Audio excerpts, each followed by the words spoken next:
and during an Oval Office meeting with lawmakers on protections for immigrants from different countries, specifically Haiti, which in El Salvador. We actually talked about that the other day, how the Trump administration is removing temporary protections for immigrants from El Salvador. So people from El Salvador suffered some earthquakes, and also earthquakes happened in Haiti. The United States said, hey, why don't you come over here? We'll take you in as refugees and immigrants and hopefully give you a pathway to citizenship. So that's a wonderful thing. That's what we should be doing. We should be reaching out to, victims of disasters and actually helping them and being a leader in the world. Well, Trump does not agree. The right wing does not agree. And so during this meeting, President Trump made an incredibly crass and racist comment about those groups of people. He said, and this is according to people who were in the room. So he said, quote, "Why are we having all these people from shithole countries come here?" And then speaking about people specifically from Haiti, we got to get the Haitians out.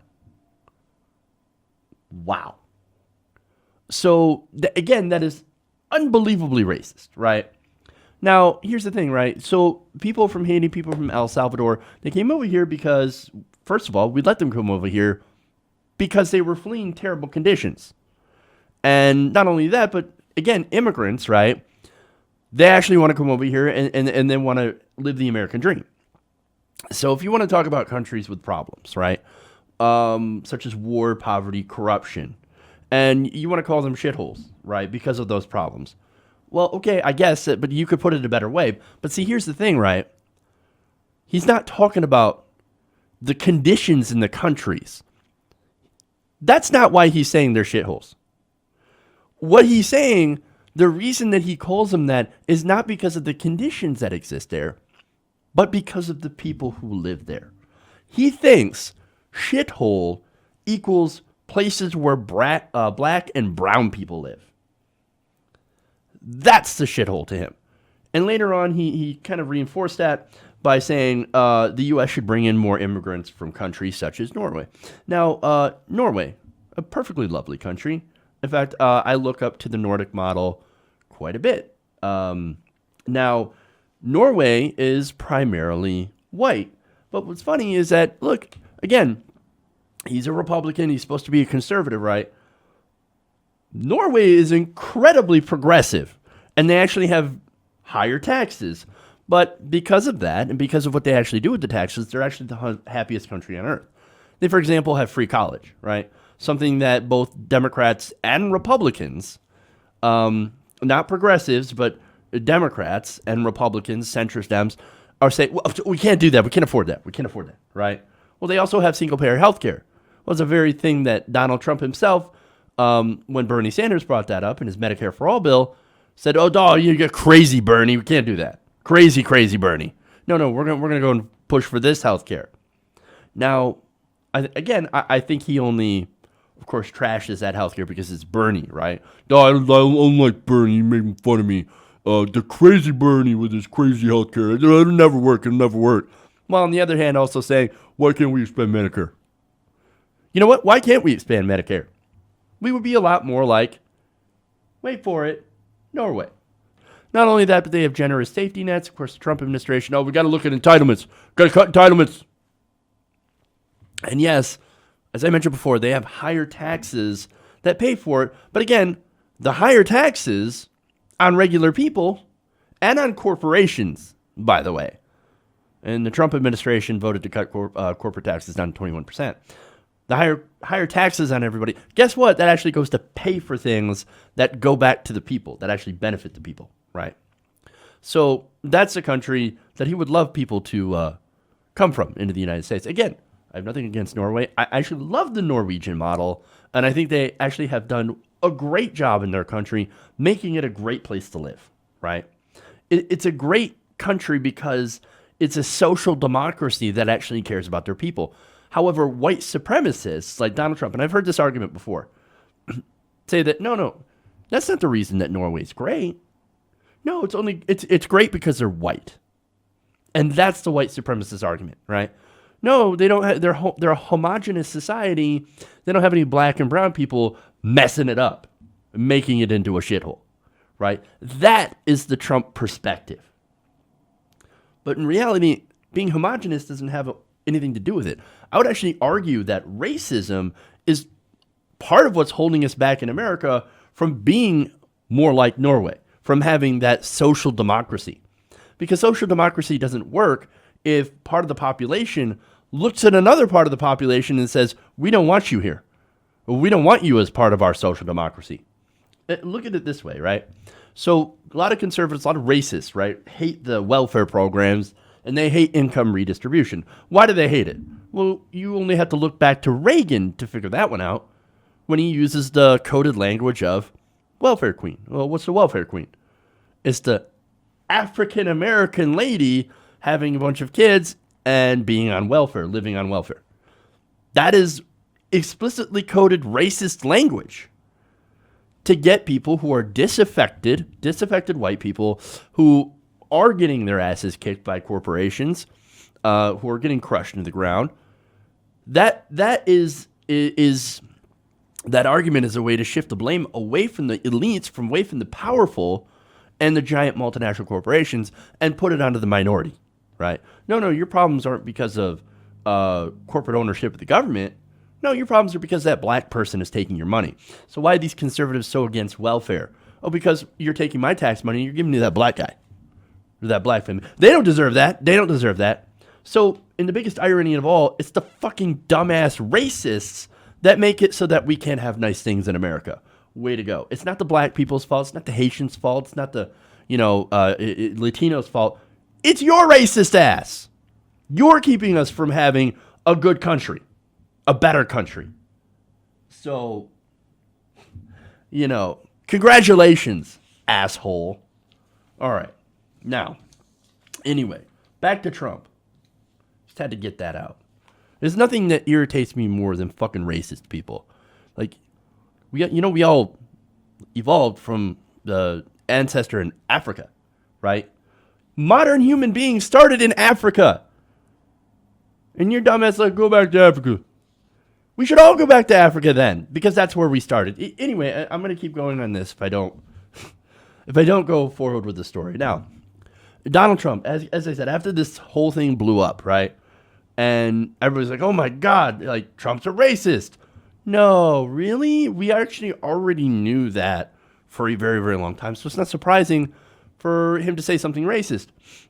But later on, he said, no, I didn't say that. No. I mean, I was strong, but I didn't actually call it a shithole. Let me give you the quote here. Quote, the language used by me at the DACA meeting was tough, but this was not the language used. What was really tough was the outlandish proposal made, a big setback for DACA. Okay, wow. No, you know what really happened? and you're going to love this, right?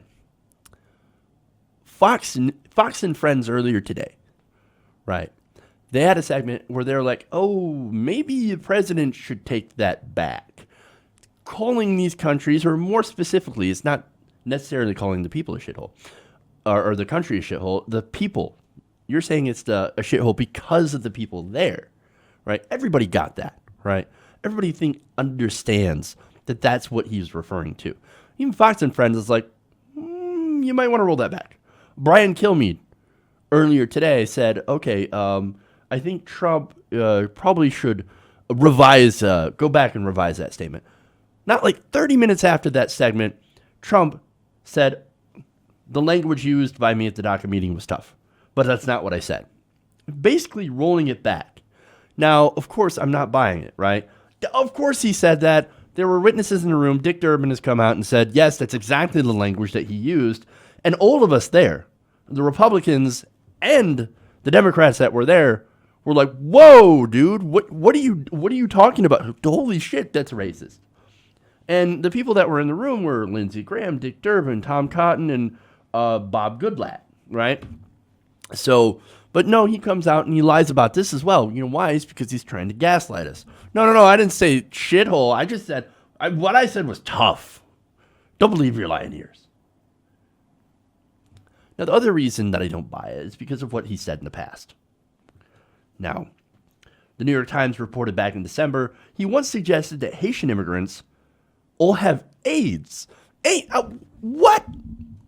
Why would you believe something like that?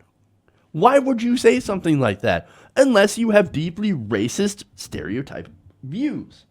Not only this, but he also said that Nigerian immigrants would, quote, never go back to their huts if granted entrance in the U.S. So he believes that everybody in Haiti has AIDS, which is demonstrably false. I can't believe somebody would actually make that argument. And the Nigerians, they're all living in huts. No, they're not. I can't believe I have to explain this to the President of the United States. But apparently, I have to because he's a deeply racist person. I mean, but look, that's what he thinks, and I think that's what a lot of his base thinks, because they are steeped in the same kind of ignorance that he is in. He is the Fox News president. He is his base. They are just like him. And look, many of the countries, by the way, that these people would call shithole countries, right? You know, and this is what a lot of the media, the rest of the media that's reporting on this happens to miss. I think they're that way, a lot of them, because of Western imperialism and intervention. I mean, look, maybe if we didn't destabilize other countries to create banana republics, which we've done, or bomb the shit out of them, like what we've done, or overthrow their governments or support coups, which we have done, or use our economic might, in the case of Mexico, for example, to destroy their farming economy, making it so that, oh, look, all the farmers out there in the Southwest, in Mexico, well, they can't sell their corn because we subsidize their shit out of our corn. So it can't be competitive. They lose their livelihoods. And guess what? Their only option is to immigrate to America, or at least they have a chance at making it, right? That's what we've done. And we have, used, like, our corporations have been doing all these different things to extract these natural resources from all these different countries, this imperialism. And if we didn't do all that stuff, then maybe these countries, or almost undoubtedly, these countries would be in a lot better position, and that maybe not as many people would want to leave them or would feel the need to leave them. Don't get me wrong, the American dream is still a huge, huge factor in why people come over, in order to start more opportunity. But look, you want to look at Norway. Nobody from Norway wants to come over here. Very, very few people, right, from Norway. In fact, Norway has some of the lowest. There's the lowest number of people, of Norwegians, live here. Why? Because they have a social democracy. They actually have it better than we do. Again, this is not just me saying this. The OECD countries, they have been named the happiest country in the world.